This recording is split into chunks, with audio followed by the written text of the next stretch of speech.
सभी सुनने वालों को मेरा प्रणाम। आज हम बात करेंगे 4 भोजनों के बारे में कि 4 ऐसे कौन से भोजन हैं जो हमें कभी नहीं करना चाहिए। जब भी आप भोजन करने बैठते हैं और अगर ऐसी कोई घटना घट जाती है भोजन करते समय तो उस थाली को हमें नहीं खाना चाहिए। ये बहुत ही टॉपिक इंटरेस्टिंग भी है और आपको बहुत मज़ा आएगा इसको सुन के कि ये क्या चीज़ें ऐसी होती है कि जब ऐसा कुछ घट जाता है तो हमें वो भोजन नहीं करना चाहिए। तो आइए शुरू करें।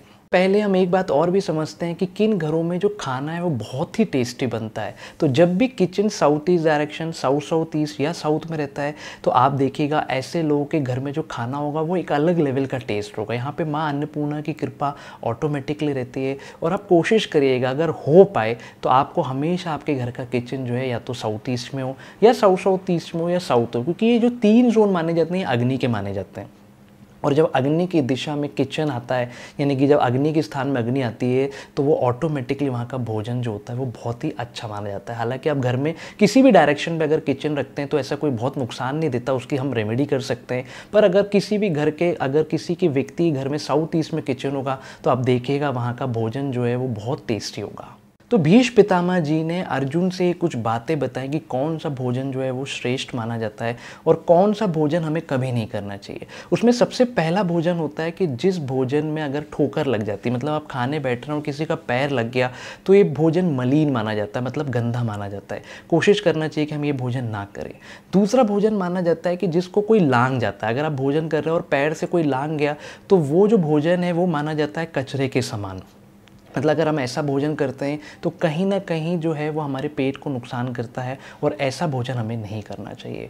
तीसरा भोजन जो माना जाता है वो माना जाता है कि अगर हम खाना खाने बैठ रहे हैं और उसमें बाल आ जाए, अगर बाल आ जाता है तो ये बहुत ही ख़राब माना जाता है और बाल आने वाले भोजन को हमें कभी नहीं करना चाहिए। ये कहीं ना कहीं हमें खर्चा देगा, हमारी बरकत को रोक देगा। और अगर आपके खाने में बार बार बाल आ रहे हैं तो इसका मतलब है कि किसी प्रकार का कोई विघ्न आने वाले समय में आपको आ सकता है। तो ये जो 3 प्रकार के भोजन है ये तो हमें कभी भी नहीं करना चाहिए।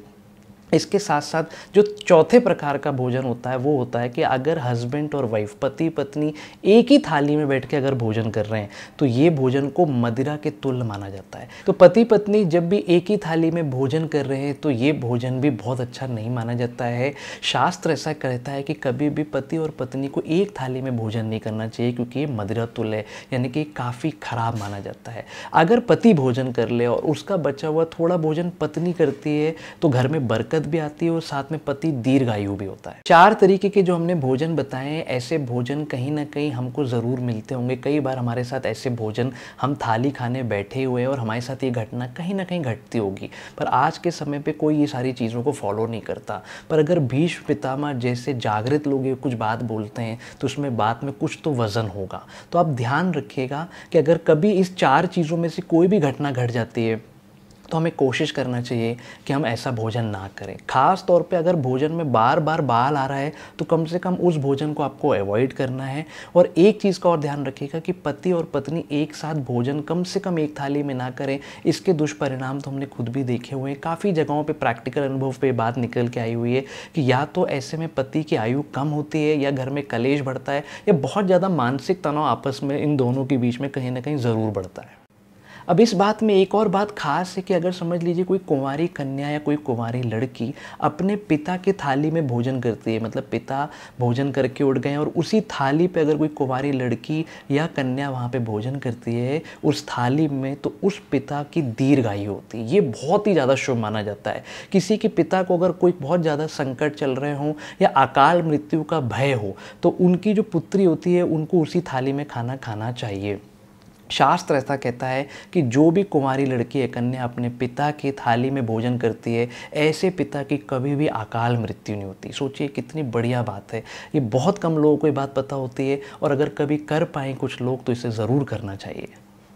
भोजन में भी 8 प्रकार के भोजन होते हैं। इस टॉपिक पे हम कभी और बात करेंगे, पर ध्यान रखिए कि भोजन हमारी लाइफ में बहुत ही इंपॉर्टेंट है कि हम कहाँ खाना खा रहे हैं, किस किचन हमारा किस डायरेक्शन में और किस तरफ फेस करके खा रहे हैं। हाँ, इससे एक और बात निकल के आती है कि खाना खाते टाइम जो हमारा फेस है वो किस तरफ होना चाहिए। तो नॉर्मली आप कोशिश करिए कि आप जब भी खाना खाएँ वो ईस्ट की तरफ फेस करके खाएँ या साउथ ईस्ट के डायरेक्शन में अगर हम खाते हैं तो ये बहुत अच्छा माना जाता है। पर भोजन हमारे लिए बहुत इंपॉर्टेंट है। किस भाव से किचन में भोजन बन रहा है ये बहुत ज़्यादा काम करता है। लोग कैसे भोजन बना रहे हैं, किस दिशा की तरफ मुंह करके बना रहे हैं, हम कैसे खा रहे हैं और किस डायरेक्शन और किस पोजीशन, किस पोस्चर में खाते हैं, इन सब चीज़ों का बहुत इफेक्ट पड़ता है। पर हमने आपको यहाँ जो 4 भोजन बताएं, फिर से हम आपको बोलते हैं अगर कोशिश करिएगा ऐसा कोई भी चीज़ें घटना आपके साथ घटती है तो उस भोजन को हमें त्याग करना चाहिए। ऐसे और भी बहुत इंटरेस्टिंग टॉपिक हम आपके साथ लाते रहेंगे। आप हमारे साथ जुड़े रहिए, मैं काम की बातें लाता रहूँगा। तब तक के लिए नमस्कार।